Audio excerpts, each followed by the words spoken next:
A rainy evening and the magic of a little bakery.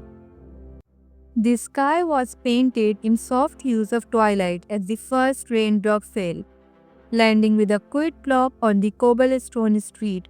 The sleepy town of Everbrook had long since settled into its evening rhythm. Warm lights glowing from the windows, the scent of firewood curling through the air, and the distant chime of the clock tower marking the passage of time. At the very end of Maple Street, where the lamplight flickered just a little softer and the air smelled faintly of cinnamon and sugar, stood a tiny bakery. Its wooden sign carved with delicate flourishes read Everbook's Enchanted Bakes. But only those who paid close attention knew just how enchanted it truly was. On this particular evening, as the rain began to gently patter against the rooftops, a little girl named Lila skipped along the street, clutching her coat tightly around her. She loved the rain, but today was different. There was something in the air, something almost sparkling. Lila had lived in Everbrook her whole life and she knew every corner of the town.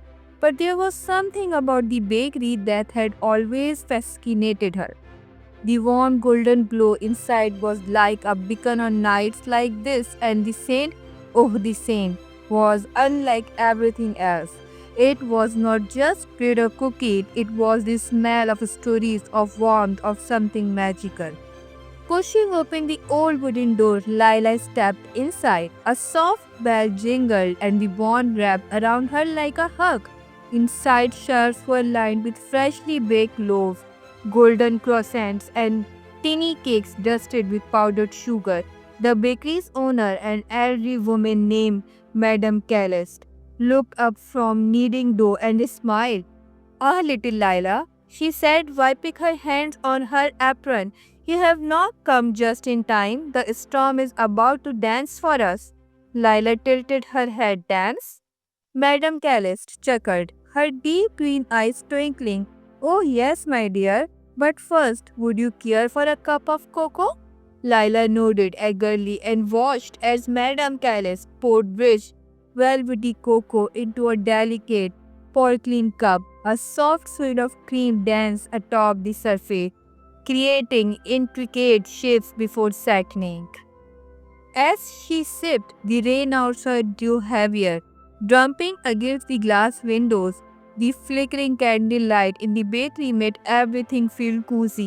But there was something else too, a whisper, a hum, a feeling that the bakery was alive in a way beyond simple warmth. "Madame Callis," Lila whispered, "is your bakery really enchanted?" The woman's lips curled into a knowing smile. "What do you think?" Before Lila could answer, the wind outside shifted and the rain changed. Instead of falling straight down, the droplets seemed to dance, swirling, moving in loops and spirals. The bakery's window panes shimmered, reflecting not just the street outside but something more, a hidden world of glimmering light and soft music. "The storm is here," Madame Callis murmured. "Watch closely, child. The magic begins when the clock strikes 8. Lila turned to the clock on the bakery's wall. The second hand ticked closer, closer, until finally it struck. The moment it did, the world outside shifted. The raindrops did not just fall, they transformed into tiny glowing orbs, hovering and twirling like fireflies. The street beyond the bakery blurred into soft golden mist, and the cobblestone shimmered like polished silver. Lila gasped, "Madame Calist, what is happening?" "Oh, my dear," the woman chuckled, brushing flour from her hands. "This is Everbrook's secret. On certain rainy nights, the town's magic wakes up, and here is my little bakery. We can watch it all unfold." Lila pressed her hands to the window, her heart racing with wonder. Outside, the rain-painted town had transformed. Lanterns glowed brighter. Their light shifted into gentle, swaying patterns. A soft melody like wind chimes and laughter filled the air, and then something truly incredible happened. The tiny pastries on the counter, delicate tarts, sugar dusted buns, chocolate filled croissants began to shimmer. One by one, they floated, twiddling softly in the warm air. Lilac let out a breathless giggle, watching as the little treats performed a graceful ballet. Madame Calist picked up a tiny eclair and handed it to Lila. Go on, take a bite. Lila hesitated only for a moment before sinking her teeth into the delicate pastry. The flavor burst onto her tongue, warm vanilla, rich chocolate, and something else, something impossible to name. It was the taste of happiness, of rain on the warm stone of childhood memories, wrapped in warmth. As he showed, something sparkled in the air. The room seemed to sigh a soft exhale of magic and comfort. You see, Lila? Madame Calist whispered. This bakery is not just a place for bread and cakes. It's a place where stories come alive. Lila turned back to the window, eyes wide with wonder. The storm outside danced in a slow, mesmerizing waltz. The night was filled with magic, and for the first time, she truly understood. Madame Calist, now humming a soft tune, moved gracefully around the bakery, gathering ingredients from wooden shelves that seemed much taller than they had a moment ago. The air was thick with the comforting scent of vanilla and spice. But there was something else too, a scent that Lila could not quite place. It was warm like cinnamon on a cold morning, but laced with something otherworldly. Lila picked her cup down and leaned forward. Madame Calist, if the bakery is enchanted, does that mean your recipes are too? The woman chuckled, her deep green eyes twinkling like the rain-kissed lanterns outside. Ah, my dear, you are clever. She turned toward Lila, lowering her voice just slightly. Magic is not in the recipe, it is in the hands that make it. Lila tilted her head. What do you mean? Madame Callis gestured for Lila to follow. She led her to the great wooden counter, where small glass jars held an assortment of spices and powders. She were labeled with familiar names, nutmeg, cardamom, clove, but there were written in looping, golden script Lila had never seen before. The elderly baker reached for a teeny unmarked jar and placed it in front of Lila. Would you like to learn the secret of Everbrook's enchanted bakes? Lila nodded eagerly. Then Madame Callis carefully removed the lid. A soft glow rose from the jar, swirling like golden mist. The scent that Lila could not quite name filled the air, and she had inhaled. She felt something deep inside her, something warm, like the feeling of being wrapped in a blanket on a cold night. This, Madame Callis said, is the most important ingredient. It's called memoria. Lila frowned. Memoria? Madame Callis nodded. Every baker who works with a kind heart can use memoria. It doesn't come from a spice shop or a market, it comes from memories. She reached for a fresh piece of dough and placed it on the counter. A truly enchanted bake holds a memory inside it. That is what makes it special. Lila watched as Madame Callis sprinkled just a pinch of the shimmering powder over the dough. Immediately the air shimmered, and for the briefest moment Lila saw something, an image like a reflection in a pool of water. A woman laughing, a child reaching up for a warm loaf of bread. A family gathered around a table, breaking bread together on a stormy night. It's beautiful, Lila whispered. Madame Callis smiled. Would you like to try? Lila hesitated. But I don't know how. The woman placed a gentle hand on Lila's shoulder. You do. Close your eyes. Think of moment that made you feel safe and warm, and sprinkle just a little bite of this. Lila swallowed, then took a slow breath. She thought of the night when her mother used to read to her by candlelight, the soft flicker of the flame making shadows dance on the walls. She thought of the way her father used to carry her on his shoulder through the autumn fields, the scent of roasted chestnuts in the air. Slowly, she reached into the tiny jar, pinched a bit of golden powder between her fingers, and sprinkled it over the dough. For a moment, nothing happened. Then the dough shimmered, a warmth spread through the bakery, soft and golden. Lila gasped as the clothes settled, and when she took down, the dough had changed. It had taken the shape of a small, perfect crescent roll as she had chosen what it wanted to be. Madame Callis beamed. You see, it's not just about baking, it's about the love you put into it. Lila started at the little pastry warm blooming in her chest. Can I bake it? The baker chuckled. Of course, she guided Lila to the old stone oven, where embers glowed softly behind the iron door. Lila placed the pastry inside, watching as the warmth of the oven embraced it. As they waited, the rain outside shifted again. The glowing droplets swirled into new shapes, figures dancing, swirling, leaping through the misty air. The entire town seemed to hum with an unseen energy, and Lila could not help but feel as though she had become part of something much bigger than herself. After a few moments, Madame Calist opened the oven and carefully pulled out Lila's pastry. It was golden, warm, and perfect. Try it, the old woman encouraged. Lila hesitated, then took a bite. The taste flooded her senses, not just buttery and soft, but something else too. It tasted like home, like warm blankets and laughter and candlelight on rainy nights. She took up Madame Calist with wide eyes. It worked.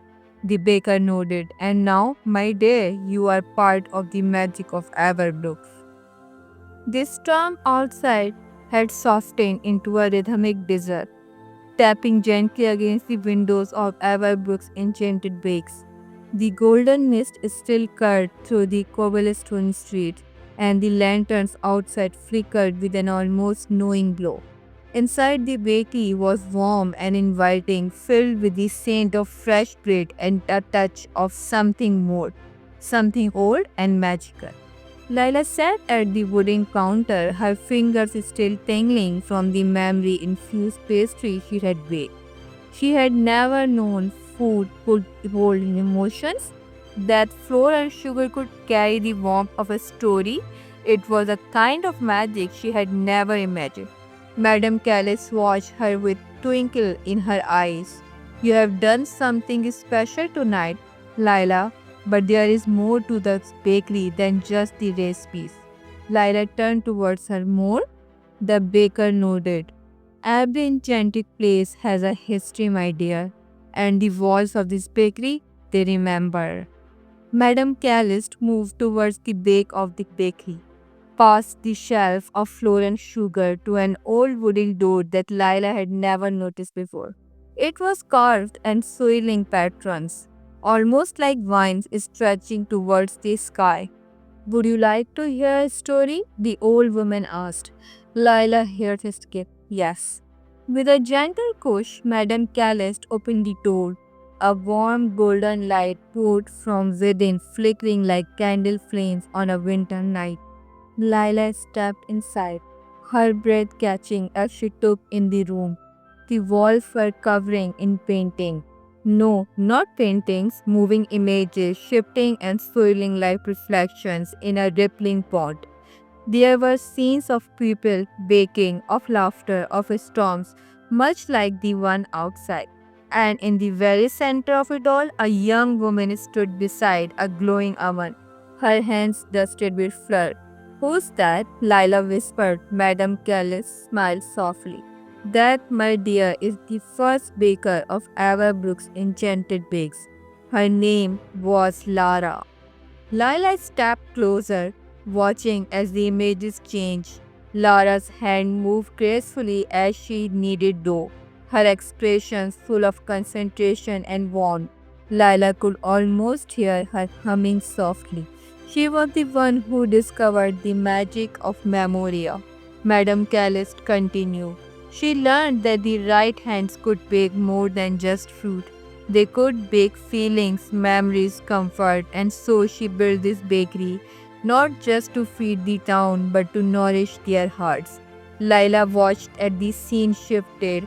Lara was no longer alone. People came to her bakery in the rain, in the cold, in times of sadness and joy. They lacked with warm loaf, sweet pastries, and lighter hearts. She understood something important. Madame Calist murmured that sometimes a warm loaf of bread can heal more than words ever could. Lila sorrowed, her chest tightening. But what happened to her? The images darkened. The golden mist faded to a deep, dusky blue. Lara stood outside her bakery, staring up at the sky. A storm raged around her, wilder than the one outside tonight. The rain fell in torrents and the wind howled through the street. Every magic has its price, Madame Kelly said softly. Laura gave so much of herself to others, so much love, so many memories, that one night the magic took her, just like a whisper on the wind. Lila gasped. She disappeared? The older baker nodded. No one knows where she went. Some say she became part of the storm, watching over our book. Others believe she still walks through the mist, waiting for someone who can carry on her magic. The images swirled again, and suddenly Lila saw something that made her breath hitch. Lara turned. For the briefest moment, her eyes, soft, warm, filled with knowing, seemed to meet Lila's own. And then, just as quickly, she was gone. Lila sat at the wooden counter, her mind spinning with the images she had just witnessed. Lara's story lingered in the air like the scent of warm vanilla. She had vanished into the storm, leaving behind a bakery filled with whispered memories and enchanted recipes. But if Laura had disappeared, why did it feel as though she was still here, watching and waiting? Madame Callis placed a gentle hand on Lyra's shoulder. You have more questions, don't you, my dear? Lila nodded slowly. If she is gone, then how does the magic still live on? Madame Callis chuckled softly, wiping flour from her hands. Because Lila, the magic, was never in Lara alone. It was always in the bakery, in the warmth, in the stories woven into each loaf of bread, and perhaps she paused, giving Lila a knowing look. Perhaps it was meant to find someone new. Madame Callis walked towards a dusty bookshelf tucked into the corner of the bakery. Lila never had paid much attention to it before, but now it seemed to hum with a quiet energy. The old woman reached for a thick leather-bound book and placed it gently onto the counter. The spine was edged with golden letters, faded with time. Lyra leaned forward as Madame Callis opened the book, revealing pages filled with looping, cursive, and tiny illustration of pastries unlike any she had never seen. Some glowed with a faint silver light, others had swirls of deep blue embedded in the dough. There were notes scribbled in the margins as if someone had been experimenting with the recipes for years. This, Madame Callis said, tracing a finger over the words, is the first recipe book of this bakery. Every enchantment, every memory filled pastry, it all started here. Lila's eyes widened as she flipped through the pages. There were recipes for moonlight poison set to bring sweet drink and golden honey cakes that could ease a heavy heart. But one page near the center made her stop. At the top, written in delicate script, were the words, Lara's last recipe. Lila swallowed. This was the last thing she baked before she disappeared. Madame Callis nodded solemnly. No one has made it since. The recipe was unlike any Lila had ever seen. It called for ingredients she had never heard of. A drop of first rain, a whisper of dawn, a touch of a dream not yet lived. It sounded impossible, but something about it made Lila's finger itch to try. She looked up at Madame Callis. Can I try to make it? The old baker's expression softened into something between pride and curiosity. If the recipe has chosen you, my dear, then I believe you must. Lila took a deep breath and set to work. She moved carefully, following the instruction written in Lara's own hand. As she measured flour and stirred sugar into butter, the air in the bakery seemed to change. It became warmer, softer, like the moment before a wish comes true. When she finally placed the dough into the old brick oven, a hush fell over the room. The flames flickered, shifting from their usual orange to a soft shimmering blue. The scent that filled the air was unlike anything Lila had ever smelled before. Warm, golden, and laced with something deeper, something familiar yet just out of reach. Then, just as the timer reached the final second, something happened. The light in the bakery dimmed, a soft wind curled through the room, even though the windows were shut, and for a heartbeat, just a single heartbeat, Lila thought she heard a voice, a whisper, a name, her name. Beside her, Madame Callis, it said slowly, "She's here," she murmured. Lila looked up. "Clara?" The light flickered gently as though the bakery itself had answered. And then, just as the rain outside stilled into a hushed mist, something remarkable happened. A shimmer, like morning sunlight catch in glass, rippled through the bakery. The air became warmer, alive with a quiet hum. The pastry on the tray shifted over so slightly, and then, from within its golden crust, a soft voice drizzled into the ear. Lila. Lila's breath catch. The voice was not loud, nor was it brusque or frightening. It was warm, like a lullaby sung on the edge of sleep. It wrapped around her like the scent of cinnamon, familiar yet distant. "Who are you?" Lila whispered, though she already knew the answer. The pastry shimmered once more, and a faint outline formed before her. A figure dressed in a floor-dusted apron with gentle eyes and a kind smile. Lara. But she was not entirely here. She flickered at the edges like a candle's glow just before dawn. "I have been waiting," Lara's voice whispered, "for someone who would listen to the rain, someone who would feel the magic in every warm loaf and every spun thread of sugar." Lila stepped closer. "But what happened to you? Why did you disappear?" Lara's smile was wistful. "I never truly left." She lifted a transparent hand, gesturing toward the bakery around them. "Every recipe carries a memory, every loaf of bread holds a story, and when I baked my last recipe, my story wove itself into the dough, into the walls, into the very air of this place." Lila's finger curled around the warm edge of the tray. "The last recipe. You knew it would do this, did not you?" Lara nodded. "I wanted the magic to continue, but it needed the right hands to guide it, and now, Lila, it has chosen you." Lila's heart pounded. "Me? But I don't know how to run a bakery, let alone one filled with magic." Madame Callis chuckled softly beside her. "Ah, my dear, you already do. You feel the stories in every bite. You listen to the whispers in the rain. That is what the place needs, not just a baker, but a keeper of its wonders." Lara's mouth flickered, growing fainter. "I cannot stay much longer," she said gently. "But before I go, there is something I must give you."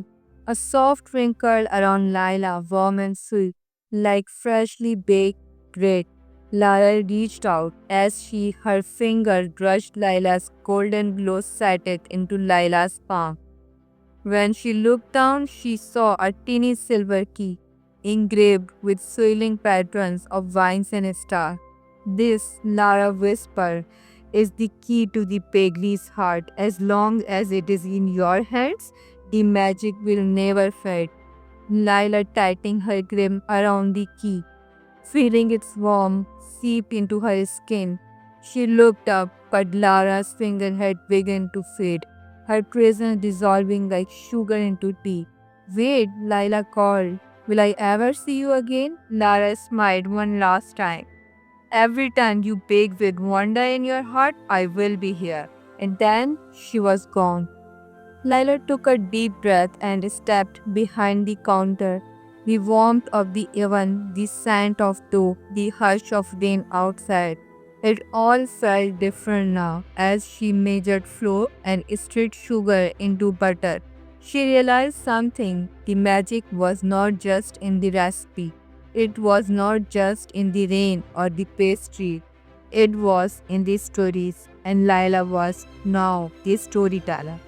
As the night settled over Everbrook, the little bakery on Maple Street continued to glow. Its warmth clinging into the quiet streets, and inside, a young girl and an old baker stood side by side, weaving new stories into every roof, every cake, every whisper of cinnamon in the air. And somewhere just beyond the air, Lara's laughter echoed softly, carried by the wind.